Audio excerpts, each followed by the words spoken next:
Irmãos, vamos para a palavra de Deus. Eu quero convidar vocês nesta noite para juntos lermos duas passagens, uma no Antigo Testamento, uma no Novo Testamento. A passagem do Antigo Testamento está em Êxodo, capítulo de número 20. Você vai colocar um dedo aí em Êxodo, capítulo 20, e depois você vai colocar o outro dedo em Romanos, capítulo 7, tá? São os dois textos que nós vamos estar lendo aqui nesta noite. Êxodo, capítulo de número 20, Romanos, capítulo de número 7. Encontraram Êxodo 20? Amém. Tá? Vamos ler. Vocês podem ler sentados mesmo, tá? Acompanhe a leitura do texto sagrado aí na Bíblia de vocês, no aplicativo, iPad, iPhone, iPod, iNonPod, como vocês estiverem aí, tá? Diz o seguinte: então falou Deus todas estas palavras: eu sou o Senhor teu Deus, que te tirei da terra do Egito, da casa da servidão. Não terás outros deuses diante de mim. Não farás para ti imagem de escultura, nem semelhança alguma do que há em cima nos céus, nem embaixo na terra, nem nas águas debaixo da terra. Versículo 5.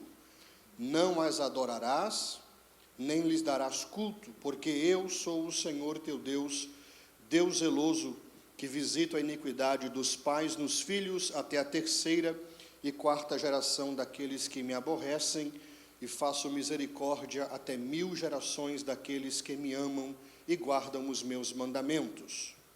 Não tomarás o nome do Senhor teu Deus em vão, porque o Senhor não terá por inocente o que tomar o seu nome em vão. Lembra-te do dia de sábado para o santificar.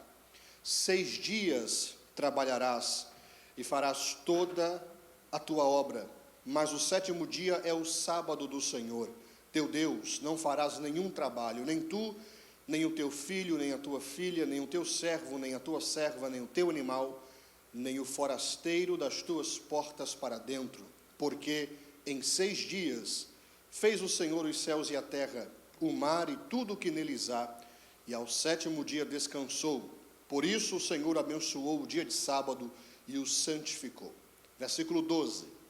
Honra teu pai e tua mãe, para que se prolonguem os teus dias na terra que o Senhor teu Deus te dá. Não matarás, não adulterarás, não furtarás, não dirás falso testemunho contra o teu próximo, não cobiçarás a casa do teu próximo, não cobiçarás a mulher do teu próximo, nem o seu servo, nem a sua serva, nem o seu boi, nem o seu jumento, nem coisa alguma que pertença ao teu próximo. Romanos, capítulo de número 7. Novo Testamento. Carta de Paulo aos Romanos, capítulo de número 7. Localizaram aí na Bíblia de vocês? Romanos, capítulo 7, versículos de 1 ao versículo de número 6. Todos encontraram? Amém? Acompanhe a leitura aí na Bíblia de vocês, tá? Paulo, escrevendo aos Romanos, diz o seguinte: porventura ignorais, irmãos, pois falo aos que conhecem a lei, que a lei tem domínio sobre o homem toda a sua vida? Ora, a mulher casada está ligada pela lei ao marido enquanto ele vive. Mas, se o mesmo morrer, desobrigada ficará da lei conjugal. De sorte que será considerada adúltera se, vivendo ainda o marido, unir-se com outro homem. Porém, se morrer o marido, estará livre da lei e não será adúltera se contrair novas núpcias. Assim, meus irmãos, também vós morrestes relativamente à lei, por meio do corpo de Cristo, para pertencerdes a outro, a saber, aquele que ressuscitou dentre os mortos, a fim de que frutifiquemos para Deus. porque quando vivíamos segundo a carne, as paixões pecaminosas postas em realce pela lei operavam em nossos membros, a fim de frutificarem para a morte. Agora, porém, libertados da lei. Você pode grifar na sua Bíblia, se você quiser, essa expressão de Paulo. Libertados da lei, estamos mortos para aquilo a que estávamos sujeitos, de modo que servimos em novidade de espírito e não na caducidade da letra. Amém? Quantos querem orar? Amém. Senhor, obrigado pela tua palavra escrita, tua revelação escrita dada a nós. Pedimos que o teu Espírito Santo nos dê a iluminação do texto sagrado para que possamos aprender a tua palavra nesta noite, que a tua igreja seja mais uma vez edificada. Esta é a nossa oração no nome de Jesus. Quem diz amém. Amém. Queridos, eu queria falar nesta noite, nós não temos a tela, né, o telão, por conta do cenário maravilhoso da cantata de Natal, e também porque eu não passei para o irmão Júlio o tema do estudo de hoje, porque o pastor Messias também me ligou um pouco em cima da hora, mas tudo bem. Nós vamos falar hoje, eu queria, se fôssemos dar um tema ao estudo desta noite, daríamos o seguinte: livres do poder da lei. Livres do poder da lei. Livres do poder da lei. Paulo, ele vem falando nos capítulos anteriores da carta que ele escreveu aos Romanos, sobre como Deus nos libertou do senhorio do pecado e de como Deus nos fez servos seus. É isso que ele vem explicando no capítulo 6, e eu já tive a oportunidade de trazer para vocês aqui uma exposição do capítulo 6 da carta de Paulo aos Romanos. No capítulo 6 da carta de Paulo aos Romanos, ele deixou claro que nós, que somos cristãos, já fomos libertos do poder do pecado pela graça de Deus. Apesar de nós sentirmos a presença do pecado em nós, nós não precisamos nos sujeitar à vontade do pecado, porque para o pecado nós já morremos pela graça de Deus. É isso que Paulo ensinou no capítulo 6. Ele diz aí, no capítulo 6, versículo 14 da carta aos Romanos, você pode ler comigo o texto. Ele diz: porque o pecado não terá domínio sobre vós, pois não estáis debaixo da lei, e sim da graça. Então, Paulo ele vem ensinando no capítulo 6 de que nós não servimos mais a este senhor chamado pecado. Nós morremos para o pecado e agora nós pertencemos a um outro Senhor que é Cristo. Por isso nós não somos mais obrigados a obedecermos às ordens do Senhor pecado. E desde o começo da carta aos Romanos, o apóstolo Paulo, ele vem fazendo várias referências à lei de Deus. Quando Paulo fala da lei de Deus, ele se refere a toda aquela legislação que Deus deu à nação de Israel através de Moisés no alto do Monte Sinai. A lei de Deus, ela está dividida em 3 blocos. Nós temos a lei civil, nós temos as leis cerimoniais, que foram leis que Deus deu ao povo para reger o seu culto, como os sacrifícios deveriam ser oferecidos, quais eram os trabalhos que os sacerdotes deveriam exercer, juntamente com os levitas. Essas são leis cerimoniais. E existe o terceiro aspecto da lei de Deus, que é a lei moral de Deus, que se resume nos 10 mandamentos, que foi o texto que nós lemos em Êxodo, capítulo 20. Não matarás, não furtarás, não dirás falso testemunho, não cobiçarás a mulher do teu próximo, não terás outros deuses diante de mim, guardarás o dia de sábado para o santificar. Esses 10 mandamentos, eles compõem o bloco da lei moral de Deus. Então, quando Paulo fala na carta aos Romanos sobre lei, ele tem em mente a lei toda de Deus, a lei completa de Deus, mas, em particular, o foco dele é na questão... Nossa, Jesus! É por causa da neve aqui, irmão, que nevou. Não pode colocar mais para trás. Ele tem em foco a lei moral de Deus, os 10 mandamentos que nós lemos em Êxodo, capítulo de número 20. E o que é que Paulo ele vem dizendo sobre essa lei de Deus na carta aos Romanos? Primeiro, Paulo disse que a lei foi dada para calar a boca dos homens. Romanos capítulo 3, versículo 19, nós vamos ler o texto nesta noite. Eu quero que você abra a sua Bíblia lá em Romanos capítulo 3, versículo 19. Lá Paulo diz que a lei foi dada para calar a boca dos homens. Ele diz, ora, sabemos que tudo o que a lei diz, aos que vivem na lei o diz, para quê? Para que se cale toda a boca e todo mundo seja culpável perante Deus. Paulo também disse que ninguém será justificado diante de Deus observando os preceitos da lei. Romanos capítulo 3, versículo 20, parte A. Ele diz o seguinte, visto que ninguém será justificado diante dele aqui é diante de Deus, por obras da lei, pela observância da lei, por tentar cumprir a lei. Paulo também disse que a lei ela traz o conhecimento do pecado. Romanos capítulo 3, versículo 20, parte B do versículo. Ele diz lá,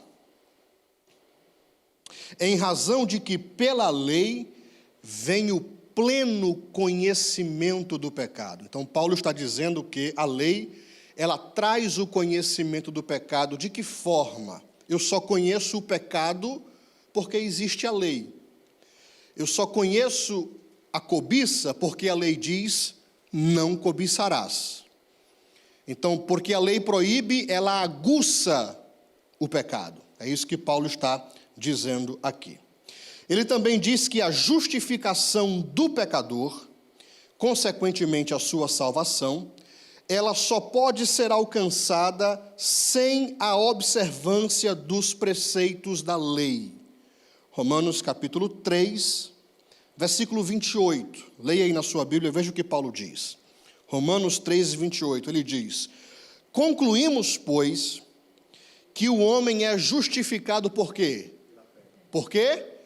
Pela fé, independentemente das obras da lei. Então, Paulo está dizendo que a justificação do pecador, consequentemente a sua salvação, ela só pode ser alcançada sem a observância dos preceitos da lei, porque a justificação só pode ser alcançada pela fé, é o que Paulo diz em Romanos 3, 28.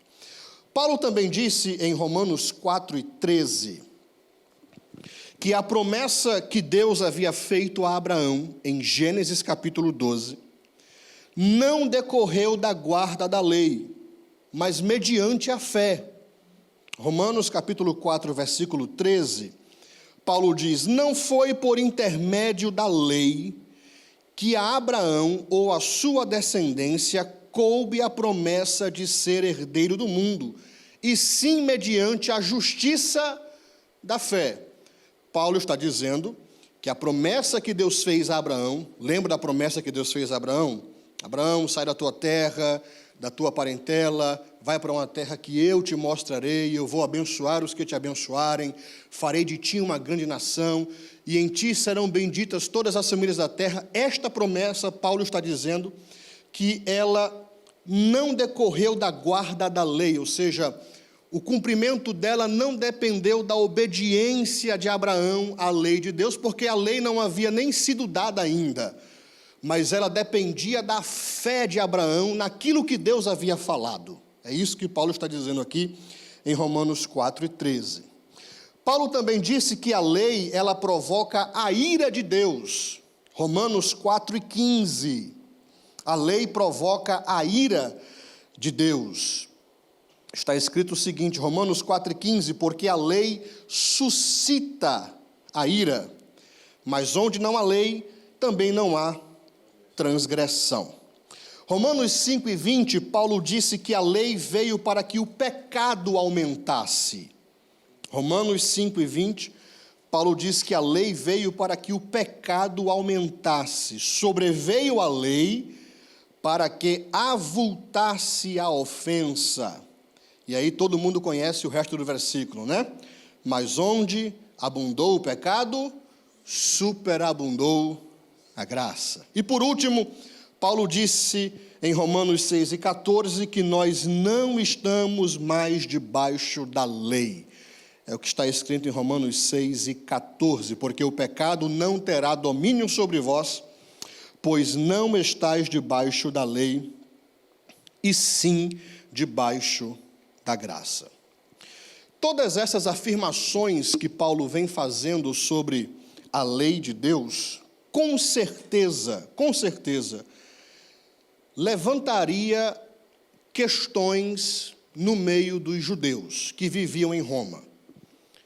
A carta aos Romanos foi escrita a crentes que viviam na cidade de Roma, e havia uma comunidade muito grande de judeus que vivia em Roma naquela época.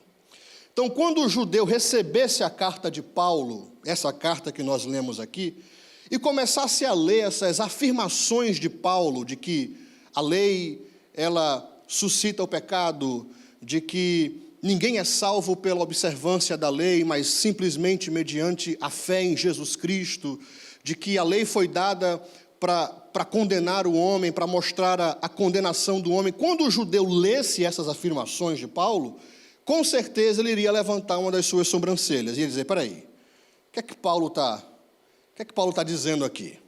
Porque o judeu tinha um amor muito grande pela lei de Deus, e ele entendia que a salvação eterna dele só poderia ser obtida se ele obedecesse à lei de Deus na risca. Então eles eram amantes da lei de Deus. E Paulo já não tinha uma boa fama entre os judeus de sua época, porque os judeus não gostavam muito da mensagem que Paulo pregava, porque Paulo sempre falava contra o templo, contra a lei, e sempre dizia que Jesus era maior do que Moisés. Então os judeus já estavam com um pé para trás com a mensagem que Paulo pregava. E aí, recebendo esta carta e lendo essas afirmações sobre a lei de Deus, o judeu iria querer que Paulo se explicasse, que ele desse maiores explicações sobre essas afirmações que ele havia feito a respeito da lei de Deus.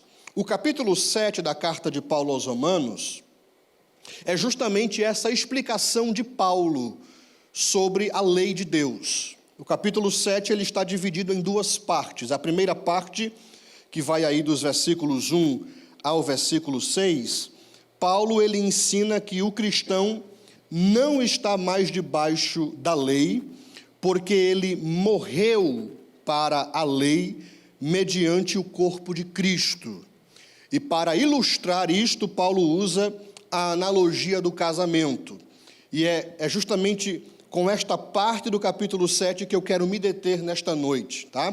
A segunda parte do capítulo 7 vai aí do versículo 7 até o versículo de número 25, onde Paulo ele explica a razão por que a lei foi dada, e ele diz que ela foi dada para nos convencer de nosso pecado, de maneira que o homem que está debaixo da lei, ele agoniza sabendo que ele não pode cumprir aquilo que a lei determina.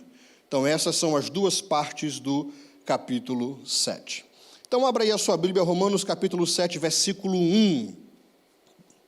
Paulo começa o capítulo 7, versículo 1, com uma pergunta. Ele diz o seguinte: porventura ignorais, irmãos, pois falo aos que conhecem a lei, e aqui é óbvio que Paulo está se referindo aos judeus, ele está se dirigindo aos judeus. Os judeus eram os conhecedores da lei de Deus, era o povo a quem a lei de Deus havia sido dada. Então ele está se dirigindo aqui aos judeus. É como se Paulo estivesse dizendo: eu sei que vocês vão compreender o que eu vou falar, porque vocês conhecem a lei de Deus. Então, ele está se referindo aqui, se dirigindo aos judeus. Aí ele continua: porventura ignorais, irmãos, pois falo aos que conhecem a lei, que a lei tem domínio sobre o homem toda a sua vida.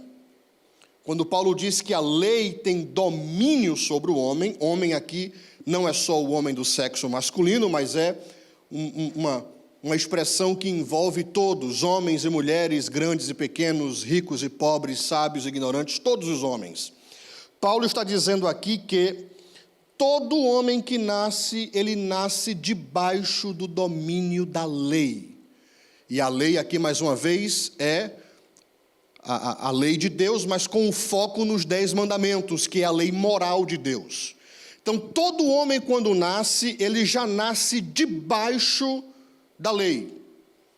Independente de onde ele nasça, da família que ele vai fazer parte, ele já nasce debaixo da lei. É o que Paulo diz, ele diz: a lei tem domínio sobre o homem toda a sua vida. Então, essa servidão do homem à lei vai desde o dia que ele nasce até o dia em que ele morre.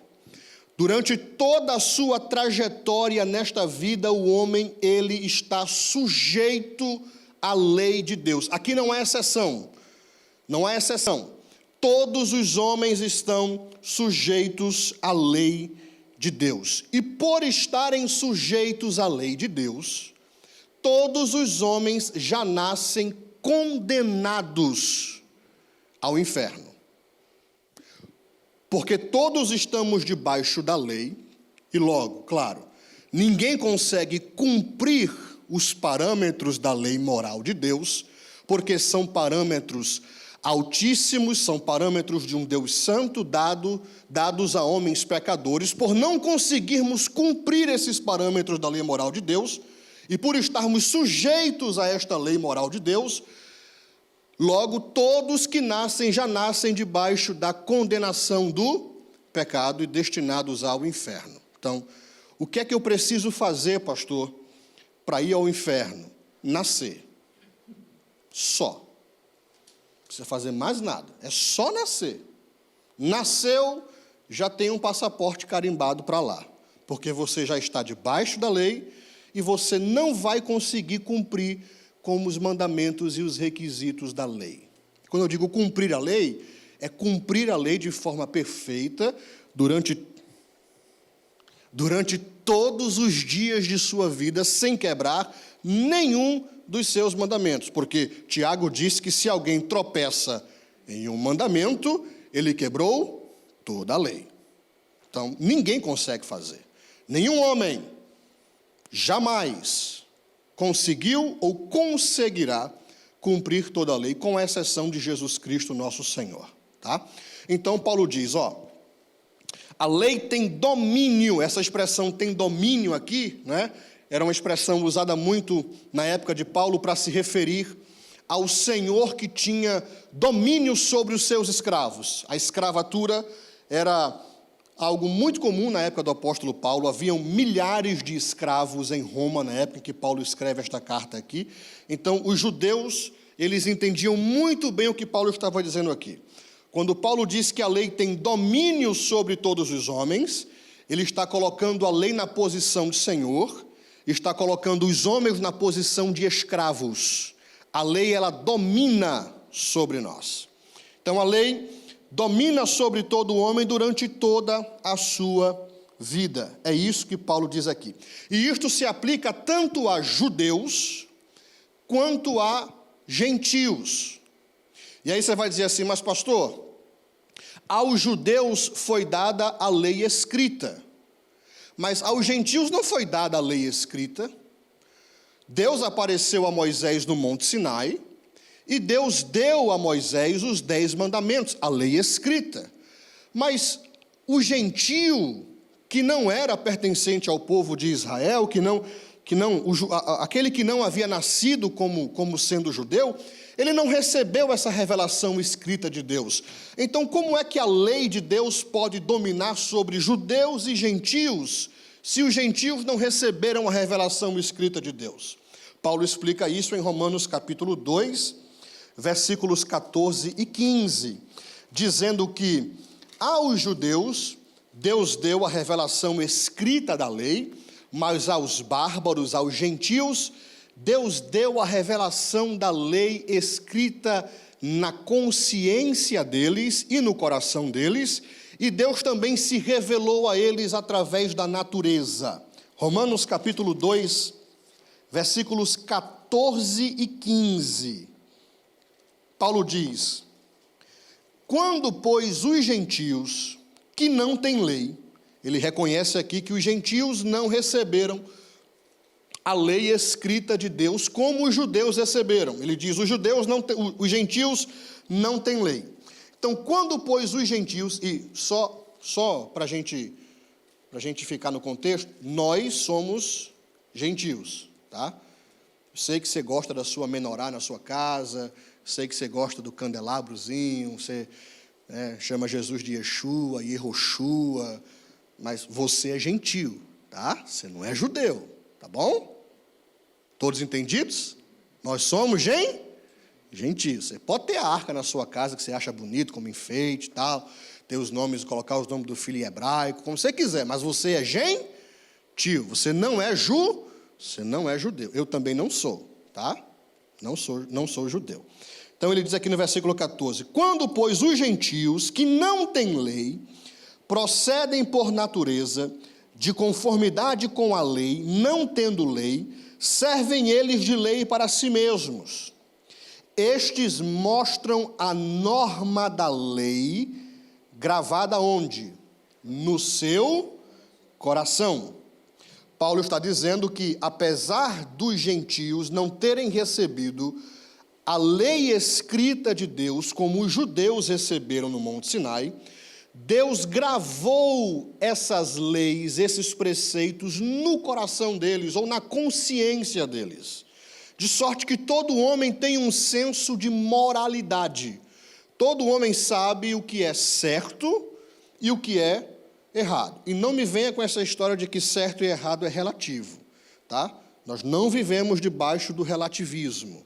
Deus colocou na consciência do homem, no seu coração, aquela consciência, aquele sentimento do que é certo e do que é errado. Aí ele diz, de conformidade com a lei, não tendo lei, aí, versículo 15, estes mostram a norma da lei gravada no seu coração, testemunhando-lhes também a consciência e os seus pensamentos, mutuamente acusando-se ou defendendo-se. Então, Paulo diz que todos os homens estão debaixo da lei, judeus, porque eles receberam a lei escrita, gentios, porque Deus colocou essas leis dentro do coração deles. E essa lei, ela aparece também na consciência dos homens. Quando você faz uma coisa que é errada, ainda que você não tenha lido os 10 mandamentos, não matarás, não furtarás, não dirás falso testemunho, a sua consciência, ela acusa e diz, isso que você fez está errado. Então é a lei de Deus escrita na consciência do homem, para que no dia do juízo, nenhum homem se apresente diante de Deus e diga, Senhor, eu não sou judeu, eu nunca ouvi os 10 mandamentos, não estava no Monte Sinai quando o Senhor deu a lei, como é que o Senhor pode me condenar? Então, para que Deus ele seja justo no seu juízo, ele deu a lei escrita aos judeus e aos gentios ele colocou esta lei escrita no seu coração. Isso vale para aqueles que não são judeus, isso vale para o índio que está lá dentro da Amazônia, que nunca ouviu falar do Evangelho, isto vale para todos os povos, tá? Voltemos a Romanos capítulo 7, versículo 1. Então, Paulo diz que todos os homens estão debaixo do domínio da lei. É isso que diz aí o versículo 1. Entendido isso? Todos na mesma página? Para explicar melhor essa afirmação, Paulo vai usar a analogia do casamento. Versículos 2 e 3. Olha o que Paulo diz aí, Romanos 7, versículos 2 e 3. Ora, a mulher casada está ligada pela lei ao marido enquanto ele vive. Mas se o mesmo morrer, desobrigada ficará da lei conjugal. De sorte que será considerada adúltera se, vivendo ainda o marido, unir-se com outro homem.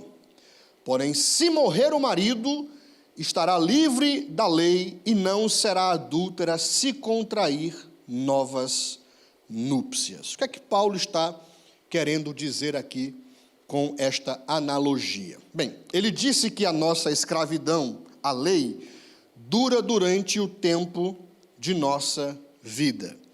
E que a única forma de nós sairmos debaixo dessa obrigação da lei é se nós morrermos. É isso que Paulo está dizendo. Para ilustrar isso de uma forma melhor, ele usa o exemplo do casamento. Ele diz, olha, vocês sabem muito bem que uma mulher casada, enquanto ela estiver casada com aquele homem, ela não pode contrair uma outra relação afetiva com outro homem, porque se ela fizer, ela está cometendo o quê? Adultério. Então, ela é casada com um homem, ela não pode contrair um outro relacionamento com uma outra pessoa, porque o seu marido ainda vive. Se essa mulher que está casada deixar o seu marido e contrair relações com um outro homem, ela, diante da lei de Deus, ela está cometendo adultério. Aí Paulo diz, mas se o marido morrer, então aquela mulher, ela fica livre para casar-se com quem ela quiser. Paulo não está aqui abordando o assunto do divórcio. Não é o assunto que Paulo está abordando. Paulo está falando da lei de Deus, tá? O contexto não é o divórcio aqui, tá? Paulo está dando um exemplo geral. Tanto os romanos quanto os judeus entendiam isso aqui. A mulher que está casada não pode contrair relações com outro homem enquanto o seu marido é vivo. Mas se o marido morrer, então ela fica livre para casar com quem ela quiser. Todos entendemos isso, né? Então, aqui nessa analogia que Paulo lhe dá, e eu já falei isso aqui uma vez, nós somos a mulher. O marido com quem nós estamos casados é a lei de Deus. Então, nós estamos debaixo da servidão deste marido que é a lei de Deus. Todos os homens, Paulo já falou isso no versículo 1. Nós somos a mulher. Nós só podemos quebrar este relacionamento que nós temos com a lei de Deus, Paulo diz, se o marido morrer. Eu vou dar o exemplo que eu dei aqui há uns meses atrás, quando eu pincelei este assunto. Imagine você que a sua melhor amiga é casada com um homem cri-cri. Sabe o que é homem cri-cri, né? Você não sabe, não, você não é de Pernambuco não, né? O homem cri-cri é aquele camarada que acorda todos os dias com a régua e ele mede o espaço entre o lençol e o chão da cama. É o homem que requer da mulher que todos os dias o seu café da manhã seja feito no mesmo horário. Ele tem um requerimento para a mulher de que as roupas do seu closet todas sejam organizadas por cores. Ele é um homem extremamente pontual, não gosta de atrasos. É um homem que sempre está exigindo coisas da sua mulher. Ele gosta do arroz dele feito de um jeito. Ele gosta que a roupa dele seja passada de um determinado jeito. Ele gosta que a mulher organize a casa de um determinado jeito. Para ele poder sentar à mesa e comer, a mesa tem que estar posta de um determinado jeito. É o homem cri-cri. Agora, imagine este homem que é cri-cri e perfeccionista, casado com a mulher que é desastrosa. É a mulher que esbarra nas coisas, que quebra os copos. É a mulher que vai fazer o café, queima a água do café. É a mulher que vai fazer o arroz do marido, queima o arroz, e toda vez que ela faz uma coisa que ele não gosta, ele condena a mulher. Ele passa na cara da esposa, ele diz, está vendo aí você não aprende. Casada comigo há tanto tempo, você não sabe que eu não gosto que coloque uva passa no meu arroz? Por que você coloca? Você não sabe que eu não gosto que a minha roupa seja passada desse jeito? Por que você passa? Então imagine, eu não estou aqui descrevendo o casamento de ninguém, tá? Não estou dizendo aqui, não é mensagem de carapuça para ninguém, tá? E também não é algo irrealístico. Se você conversar com algumas irmãs, você vai ver que tem marido realmente que é assim, é cri-cri, tá? Então, imagine um casamento desse. A mulher é oprimida, porque tudo que ela faz de errado, o marido vai lá e aponta. O marido não ajuda ela, o marido não a perdoa, o marido não a estimula, o marido não ajuda, mas sempre aponta todas as vezes que a mulher faz algo que ele não gosta. Aí ela descobre que existe um homem que é tão exigente quanto o marido dela. Só que esse outro homem, ele é misericordioso, compassivo, longânimo, ajudador, bondoso. E ela começa a querer unir-se a esse outro homem. Mas ela não pode unir-se a esse homem, por quê? Porque ela está casada com o seu atual marido. Enredo da novela da Globo, não é? Como é que a gente resolve essa situação? Matando o cara, não é isso? Colocando veneno de rato na comida do cara. Quando eu dei esse exemplo aqui, Sayonara disse, eu coloco água quente no ouvido dele enquanto ele estiver dormindo. Quer dizer, então assim, a solução é matar o marido. O marido morre, a mulher fica livre para casar com outro homem. Não é esse o final que Paulo dá a essa história. Romanos capítulo 7, versículo de número 4, Paulo diz, assim, meus irmãos, também vós morrestes. Como é que Deus soluciona esse problema de nós estarmos casados com a lei, não é? Querendo nos relacionar com este outro homem que é tão exigente quanto o nosso atual marido, e esse outro homem é Cristo? Como é que Deus soluciona este problema? Matando a mulher. Deus mata a mulher. Deus não mata o homem, Deus não mata a lei, Deus não tira a lei, porque a lei é boa. O problema não é a lei. O problema é que a lei foi dada a seres humanos imortais, imperfeitos, que não conseguem cumpri-la. Então o problema está em mim, que não consigo cumprir a lei de Deus. Então Deus não resolve essa equação matando o homem.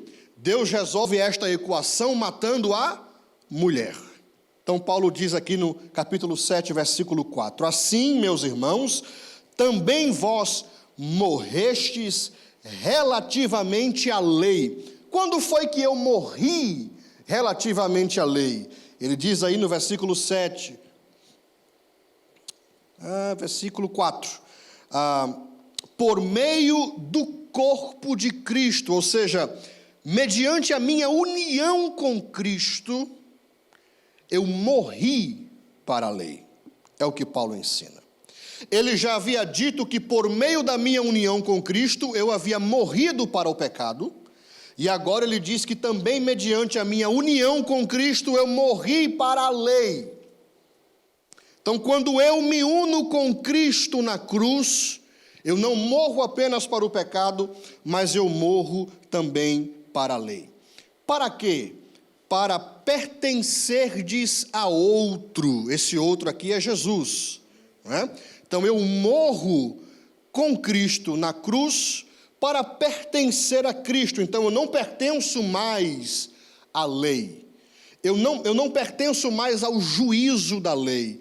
O juízo da lei não tem mais poder ou peso sobre mim, porque agora eu não sou mais escravo da lei, agora eu sou escravo de Cristo. É isso que Paulo está dizendo aqui. Para pertencerdes a outro, a saber, aquele que ressuscitou dentre os mortos. E para que tudo isso aconteceu? Ele diz aqui no final do versículo 4, a fim de que frutifiquemos para Deus. Quando nós estávamos debaixo do domínio da lei, nós não podíamos frutificar para Deus, não podíamos dar frutos para Deus. Mas agora, mortos para a lei, debaixo da graça, e servindo agora ao outro homem, casados com Cristo, em Cristo Jesus, nós agora somos livres da lei e agora nós podemos frutificar para Deus. Versículo 5, Paulo diz o seguinte: porque quando vivíamos segundo a carne, e viver segundo a carne aqui é viver debaixo da lei, tá? Quando nós vivíamos segundo a carne, as paixões pecaminosas postas em realce pela lei operavam em nossos membros. Quando nós vivíamos debaixo da lei, o fato da lei dizer não faça isso, não faça aquilo, incitava em nós paixões pecaminosas. Todos nós sabemos o que é isso aqui que Paulo está querendo dizer na prática. Você diz para um menino, não faça isso. Qual é a tentação dele? Fazer aquilo que você disse que era para ele não fazer, né? Eu até dei aqui já o exemplo da professora de adolescentes, né, de uma instituição cristã, que durante a sua classe, ela era professora de Bíblia, ela disse para os adolescentes, vocês vão para casa agora e vocês vão estudar a Bíblia, mas vocês não vão ler o livro de Cantares de Salomão, porque é um livro que fala sobre sexo. Não precisa dizer qual foi o livro que todo adolescente foi ler quando chegou em casa, né? O livro de Cantares de Salomão, porque foi proibido. Então, quando a lei proíbe, nós somos tentados, nós sentimos essa incitação da nossa carne em quebrar a lei. É isso que Paulo está dizendo aqui no versículo de número 5. Quando nós vivíamos segundo a carne, quando vivíamos debaixo da lei, as paixões pecaminosas postas em realce pela lei operavam em nossos membros a fim de frutificarem para a morte. Porque a lei dizia não, a lei diz não matarás, não furtarás, não adulterarás, não terás outros deuses diante de mim. E eu tento cumprir aquilo que está estabelecido na lei e eu não consigo cumprir. E porque eu não consigo cumprir, logo eu frutifico para a morte. Eu estou debaixo da condenação de Deus. Não há escapatória, não tem como eu escapar disso. Deus estabelece o seu padrão moral nos 10 mandamentos, mas eu, como ser totalmente depravado e pecador, não consigo cumprir os parâmetros de Deus. E quando eu não consigo cumprir os parâmetros de Deus na sua totalidade, Deus é mais do que justo em me condenar. Eu já disse isso aqui várias vezes.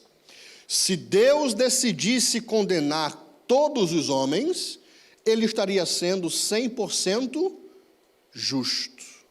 Porque ninguém aqui é digno de alcançar a vida eterna com Deus. Porque todos, como disse o apóstolo Paulo, todos pecaram e destituídos estão da glória de Deus. Paulo diz, não há um justo, nenhum sequer. Porque a lei, ela exige, e nós não conseguimos cumprir. A lei, ela demanda, e nós não conseguimos cumprir. Aí ele diz aqui no versículo 6, agora, porém, ou seja, um novo cenário, não é?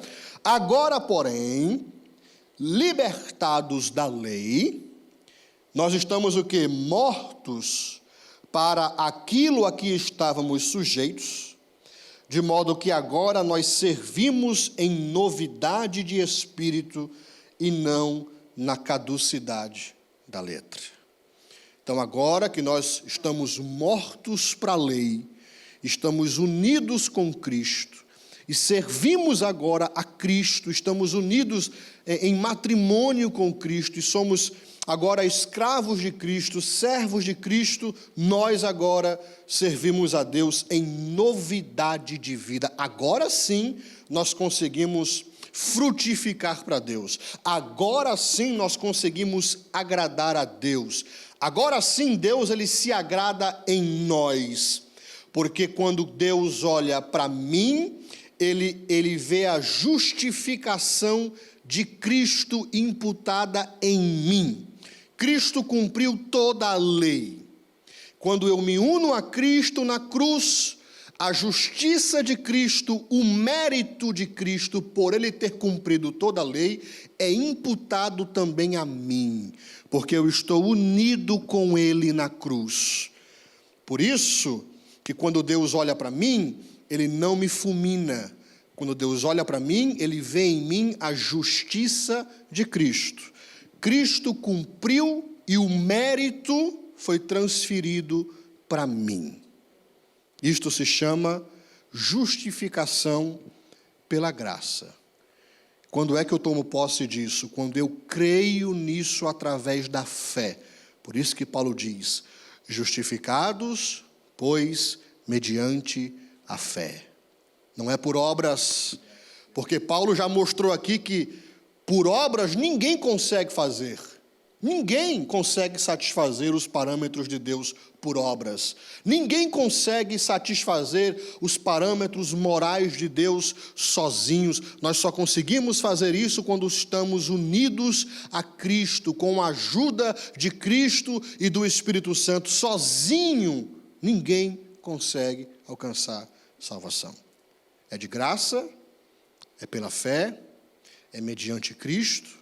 E Paulo deixa isso bem claro em Efésios, quando ele diz, não vem das obras para que ninguém se glorie. Pela graça, sois salvos. Então nós não vivemos mais debaixo desta lei. Não é que nós não temos que viver uma vida de santidade, ou procurar agradar a Deus. Mas é que a condenação da lei já não se aplica mais a nós, porque nós morremos para ela, e nós agora vivemos e pertencemos a um outro homem que é Cristo. A morte, ela anula todos os contratos. E a única forma de Deus nos libertar desse poder condenatório da lei é fazendo com que a gente morra. Então, meu irmão, tem que morrer. Tem que ir para a cruz. Se não for para a cruz e não morrer, pelos seus esforços você não vai conseguir. Ah, pastor, mas eu jejuo, mas eu oro, mas eu faço, eu dou o dízimo, mas eu venho à igreja, mas eu... Não entre no legalismo. Você ora, você jejua, você dá o dízimo, você faz tudo isso, não é para você alcançar o favor de Deus e a graça de Deus.